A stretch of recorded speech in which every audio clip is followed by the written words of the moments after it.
guys, this is Tashi, and today I'm doing an interview with Roe magazine, getting ready to meet my parents for lunch, whilst also discussing how do I navigate the influencer industry. If I'm promoting an app, I have to try it out first and actually see what value it brings. Think about it as one person. What advice can I want to give them? What value can I provide to their life as a creator? And henceforth, choosing the product. What will they benefit from? It can be either, of course, for self-improvement, but it also can be of entertainment value. Like, will they actually enjoy this sort of music, or what will this give them? So I think actually this intrinsic motivation for the care of your audience should be driving, or I mean, that's from a personal perspective. It's not just products, it's not just gonna be like, okay, like this makeup sponge, but there's such a variety of things that you can work with in the industry. It really is sometimes beyond your imagination when you first start out, which is a really exciting part of the job. Make sure that you Google them, that you verify their identity, and don't be shy to also ask them for any verification. Monetary deals, there will always be legal document for tax purposes. So it's very important, and I stress it again, very important to check everything on that document. All the little text, take your time, don't rush into it. Companies, not even sometimes companies, sometimes it can be even pages, they want to take advantage of your freshness in the industry, like you're not really sure how it works yet. It's really easy to catch it out, so it's very important to read the legal documents to ensure that everything is fair and you're happy to proceed.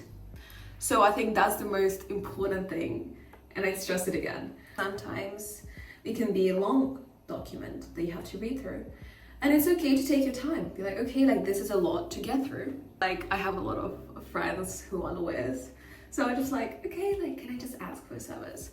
So sometimes that's also the way I do it, but then I also check on top of it. So I'd say that's one of the most important things for me.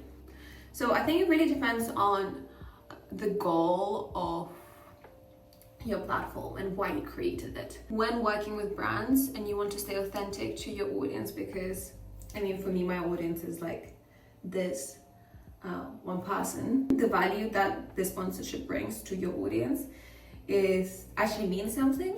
It is about the value that I keep talking about, but I think that is the philosophy that kind of go through, or like that I navigate the industry. Enhance someone's life through the way that you give value to them. And the way that I give value is through my platform. It has been actually understanding the core kind of the human nature of my audience, because I think it's really easy online to distance yourself from the people that you see. Having that persona in your head of your audience, kind of like understanding who you're speaking to, is the key to driving my development as a creator. There's a certain type of individual that I kind of determined that I want to help with, and oftentimes they resemble me. So oftentimes actually online I just speak to myself, and people seem to resonate with me. Kind of just painting a picture and understanding what can I give you, what can I provide. This creates a more humane connection between you and your audience, and the more you kind of express yourself and actually understand that what you say resonates with that persona, the more people resonate with you. So it becomes like a domino effect, and that's kind of how I have been approaching my videos. Again, for me, it hasn't been that, okay, my sole goal is monetization through online presence, because it's such a huge industry. It's more about the human connection and actually spreading awareness about the pain of heartbreak, because when I was going through my breakup, it just wasn't very talked about and it was very hush-hush. And so that's why I set up my account. The pain of it is so silenced and so normalized, but also is so universal, because when I started speaking to people about heartbreak, when I set up my platform, it was groundbreaking to me how many people were just walking around, living their normal life, but also suffocating inside from the from their unresolved kind of anxieties from their past relationships. And it just was such a hush-hush topic, and people would just say, okay, just move on, it didn't matter. It did matter. It was your person for that time being. Not in a possessive way, but in terms of like that connection was something to you.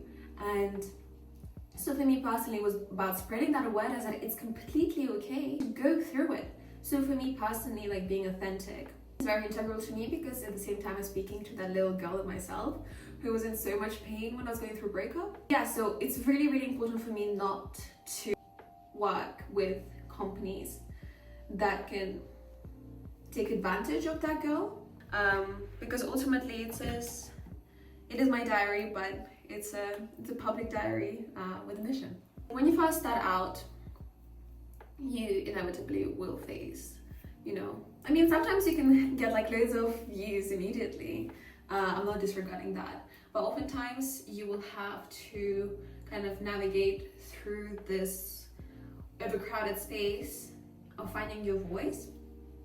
And you can first start doing it by kind of taking inspiration from what other creators are doing. It's kind of like, oh, like she is filming her video in this way. Can I try something like that? It's not copying, it's actually just taking inspiration. Like all the artists throughout centuries have been taking inspiration, so why can't we do that too? And through that, because you can't copy someone exactly, ever. You're not the same person, you don't have the same experiences. Something will be different.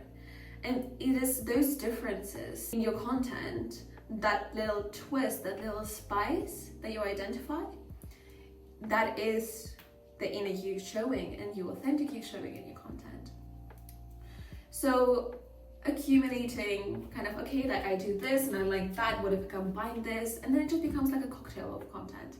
A cocktail of content of just you. And that's how, I guess, you find your voice and find your identity within the crowded space, because the space will always be crowded. Every single industry is crowded. When I was trying to go for a legal career, everybody was telling me that it was a crowded space. Then now I'm a psychologist, and when I was training to be a psychologist, everybody was saying that it's a crowded space too. But it shouldn't be your obstacle. But honestly, you have no idea what potential you could provide. You could be the next star. And if you don't try it out, you'll never know. That people who first laughed at you will admire you. Because that happened a lot to me. I was posting content for months and months, and I was getting no views. People were like, oh, you're starting out as a creator. Good luck. I was like, well, I personally really enjoy making content. I love making videos. I like speaking my thoughts. It's a beautiful thing that we have this digital space to express ourselves, and I don't see any harm taking use of it, because and no matter whether you're getting millions of views or whether you're getting like no views at all, this is your space, and people who will resonate with you, they will find you. Express yourself, and by expressing yourself, even if you weren't sure in the beginning what your voice is, you will find it by constantly trying new things out. It's even similar to finding a career. For example, undecided what I want to do in my professional life. I tried out so many things, I've done so many internships in different fields. I've done so much work experience in different fields as well. And it's until you try out what resonates with you, what space allows you to express yourself most sincerely, and just trying things out, you will find your voice and you will form a much stronger identity. And I just think it's a beautiful thing with social media. Honestly, what other people think as well, it doesn't really matter, because you can never alter other people's perceptions about you, and that's what I've been learning a lot. Not everyone will always like you, and that's okay. That's their perception of the world. But people who resonate with you, will love you. I just wish the best of luck to all the starting creators, because I think this is a beautiful space as well to understand who you are deeper as a person and what your values are and what you want to express and what you want to give back to the community. So I think, yeah, whilst it can be difficult, and everything comes with difficulties, but it's a beautiful space to express yourself. So best of luck to all the new creators. Well, have a good day. Thank you.